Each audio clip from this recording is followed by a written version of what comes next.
laiguana.tv. 10 años de verdad.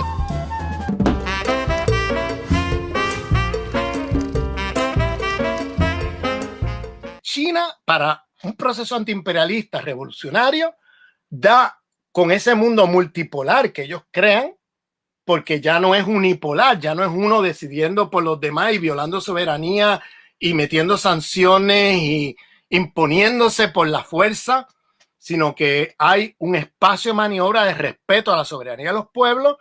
Un mundo multipolar permite entonces un espacio de maniobra para los procesos revolucionarios antiimperialistas en el mundo, que el mundo unilateral, unipolar del imperialismo estadounidense con sus aliados europeos no te lo permite, porque ellos se meten con su vocación universalista a imponerte su criterio y además a agredirte militarmente, a bloquearte, a sancionarte, etc. Entonces, por tanto, la alianza con China es fundamental.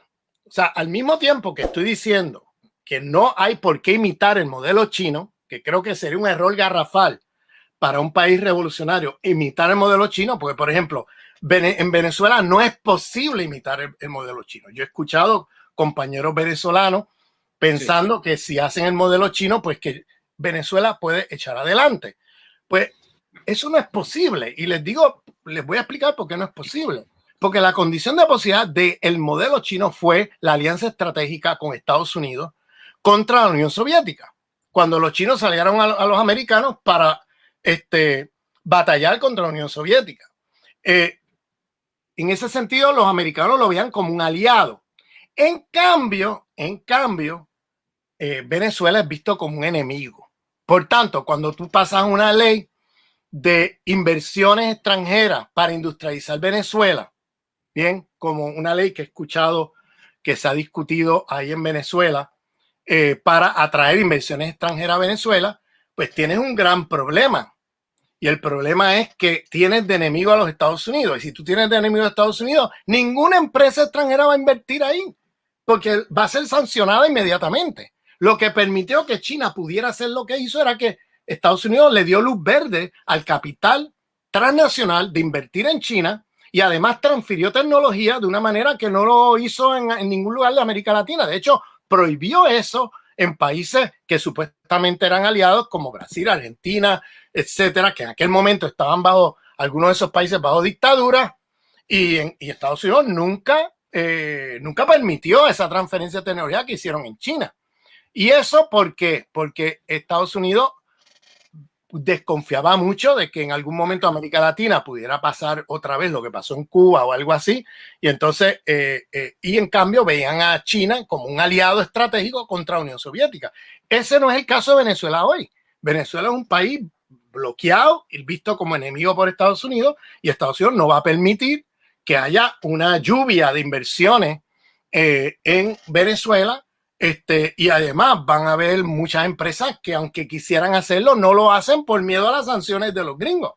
Entonces, ese modelo no solamente creo que no es deseable el modelo de maquiladora como proceso de desarrollo o de industrialización de ningún país, pero no solamente, te lo dice una persona que viene de Puerto Rico, que fue el laboratorio y el modelo de maquiladoras en el mundo a finales de los años 40 del siglo pasado. Empezó todo por allí en Puerto Rico con la operación Manos a la Obra, así era como le llamaban.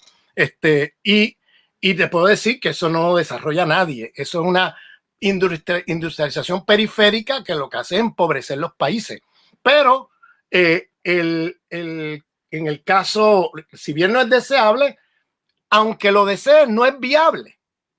Porque en contexto venezolano, por ejemplo, no da para eso, el contexto iraní, etcétera, porque Estados Unidos te ve como enemigo. Entonces va a sancionar a cualquier empresa que intente invertir en tu país. Incluso en términos demográficos, no puedes comparar un país como Venezuela de 30 millones de personas. Por supuesto. Es decir, también hay características propias en términos propias del modelo de China. Exactamente, estamos hablando de un mercado, vamos, que aunque si tú tienes 1.5 billones con la letra B de personas. Tienes un mercado interno.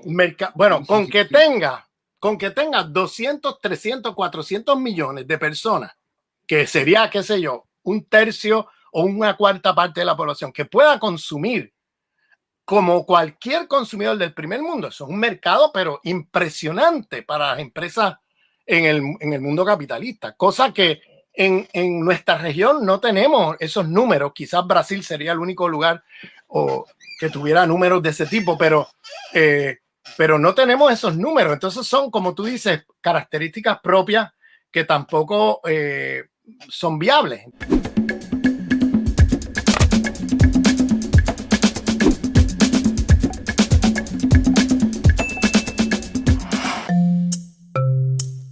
Laiguana.tv.